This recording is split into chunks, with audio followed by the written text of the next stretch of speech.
उस भगत का ही खेत था, उसमें एक जोड़ी थी, छोटा सा तालाब जिसको लेट बोले। जब वो व्यक्ति लेकर आ गया 2 मनुष्यों का भोजन, गरीबदास जी कहने लगे आजा मेरे पीछे पीछे। अब उस व्यक्ति ने सोचा खेतों में कोई साधु संत आए होंगे, इनसे मिलने आते रहते हैं। वहां जाकर उस लेट से, उस जोहड़ से 1 किलोमीटर दूर उस खेतों में जो तालाब होते थे छोटे छोटे, पशुओं के पानी के लिए उसमें स्टोर कर लेते थे जल, तो उसके चारों तरफ झुंड खड़े हो जाते थे, झाड़ बोझड़े कांटेदार झाड़ियों के गुच्छे से बन जाते थे। उससे 200 फुट दूरी पर बैठ गए गरीबदास जी भी, और लड़का व्यक्ति बैठा लिया और वहां कहा, आवाज लगाई उसकी माता और पिता का नाम लेकर,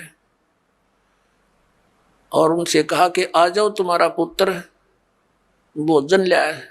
उसमें से एक गीदड़ और गीदड़ी निकल कर आए